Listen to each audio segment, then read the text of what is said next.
A freak car crash was all it took to throw me straight into a cliché romance novel, casting me as the soon-to-be ex-husband of a high-flying female tycoon.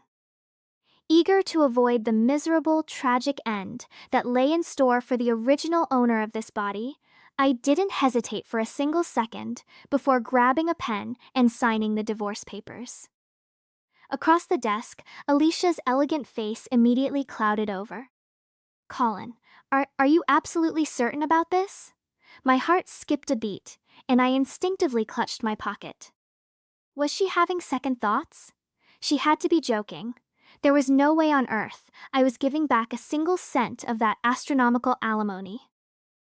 After lying in a hospital bed for 3 days, I finally accepted the reality of my transmigration.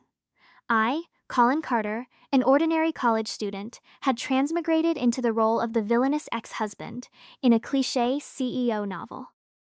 In this world, I was the ex-husband of Alicia Vance, the cold and brilliant CEO of the Vance Group. The original Colin had ridden high on his family's wealth and power, doing whatever he pleased. During his university's opening ceremony, he had fallen in love with Alicia at first sight. From then on, he pursued her relentlessly, using every underhanded trick in the book to force her into marrying him. Alicia, the quintessential heroine of a dramatic campus novel, was beautiful, talented, and came from a poor family. Her father was deaf and mute, and her mother, Sandra, suffered from chronic kidney failure. In the end, to raise the money needed for her mother's astronomical medical bills, Alicia compromised her happiness and married him. During their 5 years of marriage, Alicia climbed from an obscure office worker to a rising star in the corporate world. Meanwhile, their relationship deteriorated rapidly. Alicia gradually broke free from Colin's control, but he remained completely oblivious, acting more recklessly by the day.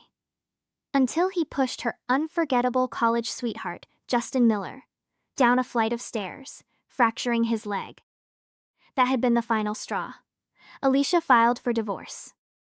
It was around that time that the car accident happened.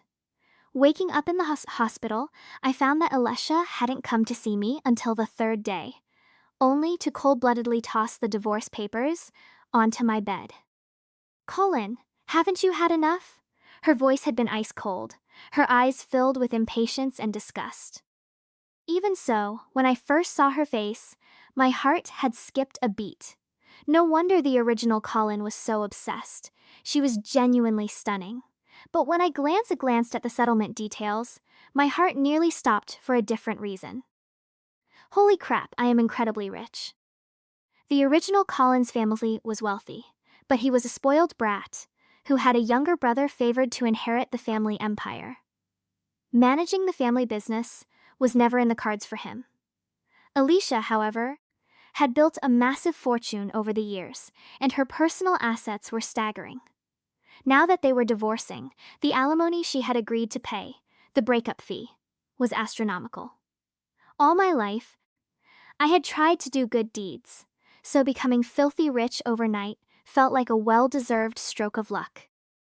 Suppressing my excitement, I kept my head down in silence, terrified that if I smiled, Alicia would realize something was wrong. Taking a deep breath, I looked up, adopted a flat expression, and said, "All right, I agree to the divorce." Alicia stood frozen. She clearly hadn't expected me to agree so readily, but opportunities like this didn't come twice. Before she could change her mind, I swiftly signed my name on the dotted line. Alicia seemed to sense that something was off, her brow furrowing slightly as she studied my face. I turned my head away, adopting a lifeless, weary tone. "I've thought it through, Alicia. Let's let each other go." There was a long silence in the room. I was secretly eager to curl back under the blankets and mentally count my new fortune. But I noticed Alicia still hadn't moved. She was quietly staring at the signed papers, looking puzzled. "Aren't you leaving?" I asked. Alicia looked up, her expression guarded. I offered a gentle, nonchalant hint. "By the way, Justin's leg hasn't fully recovered yet, has it?" Shouldn't you go spend more time visiting him at the hospital instead of wasting it here? Alicia's face instantly darkened, turning cold once again. I felt a brief flicker of unease. Could she be regretting giving me so much money? But the signature was already on the paper, and there was no way she could back out now. Besides, considering how cooperative I was being, it was only fair that I got paid. Justin Miller had been Alicia's unforgettable first love back in college. Unlike the arrogant, domineering rich kid that the original Colin had been, Justin was gentle, mature, and hardworking. He came from a single-parent home with severe financial struggles. But he was an overachiever in every aspect of life. In many ways, he and Alicia were two of a kind, true soulmates. If it hadn't been for Colin's interference, they would have naturally ended up together after graduation. The original Colin had been insanely jealous of Justin, constantly picking fights and eventually resorting to physical violence. It was no surprise that Alicia grew to despise him. We arrived at the county clerk's office to finalize the paperwork. The office wasn't crowded, so we were called up quickly. Just as we were about to enter, Alicia's phone rang. Out of the corner of my eye, I saw the name on the screen. Justin. She stepped aside to take the call, and I could faintly hear her voice. Soft, gentle, and filled with a warmth she had never once shown me. She never spoke to Colin like that, I thought, shaking my head with a twinge of pity for the original husband. Their marriage had been forced from the very beginning, leading to 5 years of bitter conflict. The clerk called us again. Are you two coming in or not? Alicia, I called out calmly. Can we take care of our business first? No matter how much the original Colin had fought for her attention, it had never made a difference. He had been a fool to think he could ever win against her true love. The smartest move for me was to take the money and run. 20 minutes later, I walked out of the building holding a freshly printed divorce certificate. Tears of joy practically welled up in my eyes. It's mine. The massive breakup fee is officially mine. From this day forward, I could travel, relax, and live life to the absolute fullest. I turned to Alicia, my face full of genuine sincerity. Alicia, thank you. And goodbye. Thank you for the settlement, and goodbye forever. As I walked out of the building, I spotted Joanna Chase waiting by the curb. She was leaning against an obnoxious, incredibly bright red Ferrari. A sight impossible to miss. Joanna was Colin's childhood friend, a spoiled rich heiress who lived for partying but had always been incredibly loyal to him. She couldn't stand Alicia, and Alicia shared the sentiment. I strode over to the sports car with a bright grin. Your boy is officially single. Tonight, the drinks are on me. Joanna folded her arms and smirked. Dressed up like a model just to sign divorce papers? You've really lost your mind, haven't you? I laughed, clicking my tongue. What do you know? Today is a momentous occasion. Joanna rolled her eyes but didn't argue. As we got into the car, I glanced in the rearview mirror. Alicia was still standing near the entrance, surrounded by the bustling crowd, looking oddly solitary. Well, I thought, now that I'm out of her life, she can finally be free to be with her soulmate. Joanna shot me a sideways glance as she started the engine. You're not feeling regretful, are you? Regret! I grinned eagerly. Not a chance. You made sure to invite some lovely guests to your lounge tonight, right? Joanna looked at me, utterly speechless. I've been worrying about you for nothing. I actually thought you were deeply in love with her, but you're practically glowing. Is it really that obvious? I pulled down the sun visor mirror to study my reflection. Waking up in a 28-year-old body meant I had aged 10 years overnight, but luckily, this face was still remarkably handsome. More importantly, I was incredibly wealthy. She doesn't love me, I explained simply. So I'm done wasting my time loving her. At a red light, Joanna turned to look at me, staring for so long it made my skin crawl. That car accident really changed you, Colin? My heart skipped a beat. I forced a casual shrug. Maybe when you have a near-death experience, you start seeing the world a bit differently. Joanna blinked in surprise, then smiled. Fair enough. Tonight's tab is on me. 2 hours later, Joanna was starting to regret her generosity.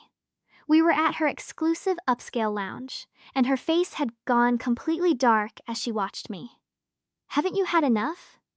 She wasn't talking about the drinks, but rather the crowd of people laughing around our VIP booth. I raised my glass to her. Come on, have a drink with me. I patted her shoulder and gestured to the room. Look at them. Everyone here is cheerful, friendly, and significantly better company than my ex-wife. Why on earth did why did I tie myself down to one person who hated me? People get trapped in their own heads too easily. Joanna sneered, though there was a hint of amusement in her eyes. Finally seeing the light, huh? A waitress walked over to pour me a drink, smiling sweetly. Try this one, Mr. Carter. Before I could reach for the glass, Joanna snatched it away. No mixing drinks for him. You literally just got out of the hospital with a concussion, and I am not calling an ambulance for you tonight. She shot a stern look at the waitress, who immediately went pale and bowed in apology. I'm sorry, Miss Chase. I didn't know. I waved it off generously. It's fine, don't worry about it. I'm in a great mood today. I turned a teasing smile toward Joanna. Seriously, Joanna, talk about double standards. You let your boyfriends pour you whatever they want, but when it's my turn, I'm cut off. Joanna let out a sharp laugh. How is that even remotely the same? Why wouldn't it be? I'm a freshly divorced, incredibly eligible bachelor. I can do whatever I want. Then, Joanna's expression turned serious. By the way, does your family know about any of this? My smile froze. Crap. I completely forgot about them. Seeing my reaction, Joanna gave me a knowing look. I knew it. You're terrified of telling them. It's not that I don't want to, I muttered. It's that I don't dare. The original Colin had a highly strained relationship with his parents. They were traditional, stubborn, and had always openly favored his high-achieving younger brother. When Colin had insisted on marrying Alicia, it had caused a massive, years-long rift. Later, when Alicia's career skyrocketed, his parents did a complete U-turn, suddenly praising the marriage and constantly blaming Colin for any minor marital conflict to keep Alicia pleased. Whatever, I thought. The divorce papers are finalized. What do I have to be afraid of? The days that followed were even better than I had imagined. I instructed my villa's butler to pack up every single one of Alicia's remaining belongings and ship them to her new apartment. The massive 3-story estate had been a wedding gift from my parents, but Alicia had always hated staying there, likely because every corner of the house reminded her of how she had been forced into the marriage. She had spent most of her time sleeping at her office or her private apartment. To fill the empty space left in the villa, I decided to go on a massive shopping spree. I walked into my favorite luxury department store, pointing out items left and right. This one, and that one over there. Pack them all. Up. Yes, Mr. Carter. The store manager's face practically split with joy at the massive sale. With several staff members trailing behind me, carrying my purchases, I was heading toward the exit when I ran straight into Alicia and Justin. Alicia froze when she saw me. Justin's leg was healing nicely. He was even walking without crutches. Alicia looked at me, her voice uncharacteristically quiet. We're shopping for a birthday gift for Justin's mother. I blinked. Why is she explaining this to me? I don't care. Out of basic courtesy, I offered a polite nod. But before I could walk away, Justin spoke up, his tone deeply apologetic. Mr. Carter, I'm truly sorry. My leg is still stiff, so I asked Alicia to help me get around today. It looks like you've bought quite a lot. If you need help carrying those bags to your car, Alicia could give you a hand. I looked at him, screaming internally at his sheer audacity. What a masterful speaker. With a few seemingly polite sentences, he had managed to remind everyone that I was the violent brute who broke his leg, implied that I shouldn't be jealous, and generously offered my own ex-wife to help me. I offered a dry smile. No need. My car is parked right downstairs. Besides, it wouldn't be appropriate to trouble Ms. Vance with my personal errands. Justin blinked, confused by my calm demeanor. I turned to Alicia, raising an eyebrow. What? You didn't tell Mr. Miller that we're already divorced? Silence fell over the corridor. Justin stared at Alicia, completely shocked. Alicia's delicate face tightened, her expression incredibly cold. I don't believe in broadcasting my private affairs to the world. Ah, so she wanted to keep it a secret, I thought. Just because I threw a massive celebration party at Joanna's lounge, she thinks I'm the one being dramatic? Well, you two enjoy your shopping, I said, gesturing to my bags. These are getting heavy, so I'll be on my way. As I stepped past them, Alicia suddenly called out, Wait. I turned back. Is there something else, Ms. Vance? Her brow furrowed, clearly unsettled by my formal, distant tone. My mother mentioned that you haven't visited her in a while. If you have time, you should go see her. She was referring to Sandra. Unlike Alicia, Sandra had always genuinely liked Colin. Alicia had never told her mother that the marriage was forced. So, in the elderly woman's eyes, Colin was a devoted, loving son-in-law who had saved her life. The original Colin had worked incredibly hard to win Sandra's favor, using her as his ultimate bargaining chip because he knew Alicia was deeply filial and would never leave him as long as her mother approved of him. All right, I replied calmly. I'll visit her tomorrow. The next morning, I drove out to the high-end nursing home in the suburbs. It was a luxurious facility with top-tier amenities, though incredibly expensive. Mr. Carter, you're here, the caregiver greeted me. She had been hired by Alicia, and knowing about our rocky marriage, she usually treated me with a distinct coldness. Sandra was resting in her bed. Years of dialysis had left her frail and thin, but she looked significantly better than she had a few months ago. When she saw me, her face lit up with a warm, genuine smile. Colin, you've been busy lately, haven't you? It's been a while since you visited. I felt a pang of guilt. The original Colin had used this sweet woman to manipulate her daughter, but Sandra's affection for him had been entirely real. Yes, I've had a lot on my plate, Mother, I said gently, placing a container on her bedside table. I brought you some fresh chicken soup. Make sure to have some later. Sandra reached out, grasping my hand in her frail grip. She looked at me intently before asking in a hushed, cautious whisper, Did Alicia upset you again? I shook my head, but she didn't seem convinced. She let out a heavy sigh. Alicia has always been stubborn, keeping everything bottled up inside. If she ever makes you unhappy, Colin, you must tell me. I will talk to her. My guilt intensified. I had intended to gently break the news of our divorce, but looking at her hopeful, fragile face, the words caught in my throat. Sandra patted my hand, her eyes turning distant. Alicia's been carrying so much guilt, especially after losing the baby. It completely devastated her. My heart stopped. The baby? I sat in my study that evening, completely numb, a child. I recalled the lore of the novel. The original Colin had used underhanded tactics to get Alicia pregnant during a business dinner while she was highly intoxicated. In his eyes, a child was the ultimate anchor to keep her tied to him forever.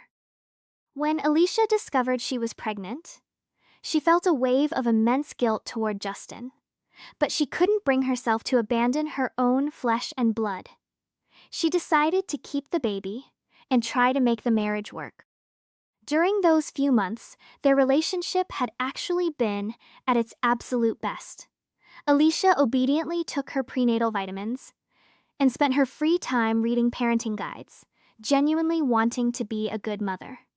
But Colin's suffocating possessiveness eventually ruined everything. When Alicia was preparing for a critical business trip, one that Justin was also attending, Colin threw a massive, paranoid tantrum, demanding she stay home. Their violent argument left Alicia utterly distraught. She stormed out of the house in tears, and the extreme emotional distress ultimately caused a devastating miscarriage. From that day forward, their marriage was effectively dead. Alicia's resentment turned into pure, unadulterated hatred. She never spent another night at the villa, and Colin carried a mountain of soul-crushing guilt, believing his own jealousy had killed his child. It was this crushing guilt that eventually drove him to push Justin down the stairs in a fit of absolute madness. What a tragic, twisted mess, I thought, rubbing my temples. The next morning, the loud ringing of the doorbell woke me up. Groggy and half asleep, I stumbled downstairs and opened the door. Standing on the threshold was Alicia. Before she could say a word, footsteps echoed from the stairs behind me. Joanna walked down, rubbing her eyes. "Colin, who is it this early in the morning?" Alicia's face turned instantly pale. Her gaze locked onto Joanna, her voice trembling with a mixture of disbelief and cold fury. "It seems I am interrupting something." I rolled my eyes internally. "Oh, give me a break." "Go back to sleep, Joanna," I said over my shoulder. Joanna, sensing the high drama, gave a playful, mischievous smile. "Well, we have a guest. Wouldn't it be rude of me to just go back to bed? Colin, why don't you invite her in?" I ignored Joanna and looked back at Alicia, keeping my posture relaxed. "What do you want, Alicia?" Alicia reached into her bag and pulled out a key, handing it to me with trembling fingers. "You left your house keys at my mother's room yesterday. She asked me to return them to you." The implication was clear. She only came because her mother forced her to. "Oh, thanks," I said, taking the key. "You really didn't have to trouble yourself. I have a spare." Alicia stood frozen, her eyes locking onto mine, searching for any sign of the old possessive Colin. But she found nothing but absolute indifference. "If there's nothing else," I said politely, "I'll be closing the door." Before she could respond, I shut the door, cutting off her gaze. Joanna was leaning against the banister, watching me with raised eyebrows. "Wow, you really are cold-blooded, aren't you?" "I'm just living my life, Joanna," I sighed. Joanna walked down the stairs, her expression turning slightly serious. "Colin, you're not entirely blind, are you?" She came all the way out here, first thing in the morning, just to return a key she could have easily mailed, and her face went completely white the second she saw me here. She's clearly bothered. "It doesn't matter anymore," I replied, walking toward the kitchen. "We're divorced." My phone began to vibrate violently on the counter. I picked it up to see my mother's name flashing on the screen. I sighed and answered. Before I could even say hello, her shrill voice blasted through the speaker. "Colin, have you completely lost your mind? You divorced Alicia? What on earth were you thinking?" "Mom, do you have any idea how successful her company is right now? We were in the middle of negotiating a massive multi-million-dollar partnership with her group. How could you be this incredibly irresponsible and selfish? Go find her right now, beg for her forgiveness, and tell her you made a mistake. You must remarry her immediately." I listened to her scream, holding the phone a few inches away from my ear. The hypocrisy of my parents was truly astounding. When I married Alicia, they disowned me. Now that she was successful, they wanted me to crawl back to her to secure their business interests. "Didn't you say before that you don't have a son like me?" I said, my voice incredibly calm. "I'm just honoring your wishes. The divorce is finalized, and I have no intention of changing my mind. Colin, you ungrateful." I hung up and immediately blocked her number. Joanna, who had been listening to the entire exchange, was staring at me with her mouth slightly open. "Wow, you really have grown a backbone." I offered a mock bow. "Thank you. Now let's get some breakfast." Over the next few days, I focused entirely on my move. Joanna had managed to find me a stunning, private villa on the west side of the city. The previous owner had moved abroad and was desperate to sell, so I got it for a relative steal. I transferred the funds, finalized the contract, and immediately listed my old villa for sale. As the movers were hauling boxes out of the old house, one of them stopped near the stairs, holding a heavy cardboard box.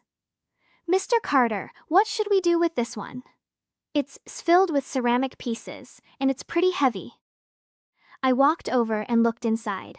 The box was filled with lumpy, uneven, hand-painted bowls and plates. A flood of memories hit me. Back in college, Alicia had worked part-time at a local pottery shop. The original Colin, who had absolutely zero talent or patience for crafts, had spent countless afternoons there, getting covered in clay just to be near her. He had proudly brought home every single ugly piece he made, keeping them like priceless treasures. "They're not important," I said, my voice completely devoid of emotion. "Just throw them in the trash." Just as the mover nodded and carried the box away, my phone rang. It was an unknown number, I answered, and a formal voice came through the line. "Hello, is this Colin Carter? This is the emergency department at St. Jude's Hospital. Your wife, Alicia Vance, fainted on the street and was brought here. Can you come down as soon as possible?" I froze. "I think you have the wrong person. We're divorced. I'm not her husband." The nurse on the other end sounded confused. "But your contact is saved in her phone under Dear Husband." Ah, she must have forgotten to change it, I realized. "How is she?" I asked, unable to entirely ignore the situation. "She fainted due to severe exhaustion and low blood sugar," the nurse explained. "Her overall physical condition is quite poor. It would be best if someone close to her was here." I rubbed my temples. "I'm currently in the middle of moving. Why don't you call her boyfriend, Justin Miller? His number should be in her contacts." I hung up, trying to focus on the boxes around me, but a strange restlessness settled in my chest. Ultimately, the lingering sense of responsibility from Colin's memories won. I grabbed my jacket and drove down to the hospital. When I walked into her private room, I found Justin already there, sitting by her bedside. He was holding her hand, speaking in a low, consoling voice. "Ali, please don't be mad. I know I shouldn't have pushed you so hard, but I was only thinking about your health." Alicia lay in the bed, pale and exhausted, staring blankly at the ceiling. She didn't respond to him. "You passed out on the street," Justin continued, his tone turning slightly resentful. "The hospital called Colin, but he didn't even bother to show up. How could he be so incredibly heartless after everything you've been through?" I stood in the doorway, clearing my throat. "Actually, I am here." Justin froze, his face turning incredibly awkward as he slowly let go of Alicia's hand. Alicia turned her head, her dull eyes instantly brightening when she saw me. "Colin?" she whispered, her voice incredibly weak.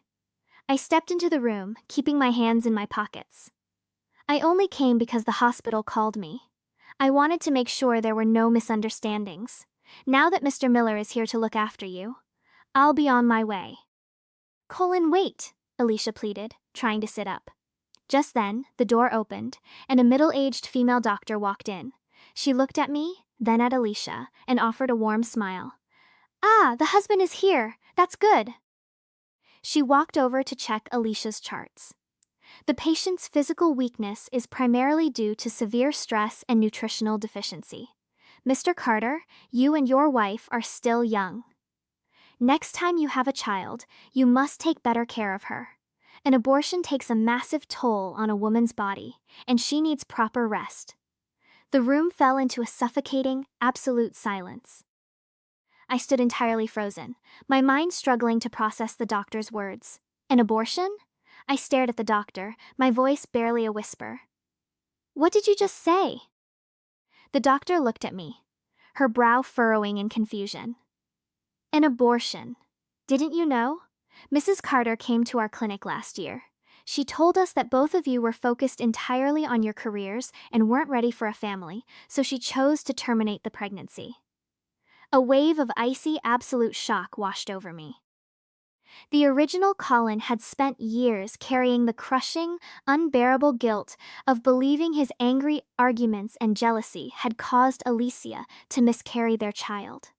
That guilt had haunted his every waking hour, driving him to the brink of madness, and eventually leading to his tragic demise. But she hadn't miscarried. She had voluntarily aborted the baby, lying to her mother and letting Colin believe he was a monster who had killed his own child, all to protect her career and keep her options open with Justin. I turned to look at Alicia. Her face was deathly pale, her eyes filled with absolute terror as she stared at me. "Colin, please let me explain," she sobbed, reaching out toward me. I was so confused back then, and I was terrified. I looked at her, feeling a profound, absolute disgust. "You let me believe I killed our child, Alicia. For years, you let me carry that guilt. I didn't mean to," she wept, her shoulders shaking violently. I took a step back, my voice completely cold. "I don't love you anymore, Alicia. My love was the only thing that put you on a pedestal. But you were never, ever worthy of it." I turned and walked out of the hospital, ignoring Justin's stunned silence and Alicia's desperate, hysterical cries. The heavy stone that had been pressing down on my chest for days finally vanished, replaced by an absolute, liberating clarity. 3 years later, the sun was shining brightly over my new villa on the west side of the city. I walked into the kitchen, greeted by the wonderful aroma of fresh breakfast. Joanna was standing by the stove, wearing a comfortable apron, looking slightly flustered as she flipped some toast. "Is it burnt?" she asked, looking at me with a pout. "Don't eat it if it's bad. I'll make a new batch." I walked over, wrapped my arms around her waist from behind, and kissed her cheek. "It's perfect. Anything you make is perfect." A soft, sweet giggle echoed from the hallway. A beautiful 3-year-old girl came running into the kitchen, throwing her small arms around my leg. "Daddy, carry me!" I lifted Lara into my arms, laughing as I tickled her nose. She had Joanna's bright, beautiful eyes, but her nose and mouth were definitely mine. She was our absolute joy. "Daddy, is Mommy's cooking edible today?" Lara whispered conspiratorially, scrunching up her nose. Joanna gasped, mock-offended. "Lara, I heard that!" We all laughed, the kitchen filled with warmth and genuine happiness. The dark, painful past was officially gone, scattered like smoke in the wind. I had finally found a real family, a real love, and a life truly worth living.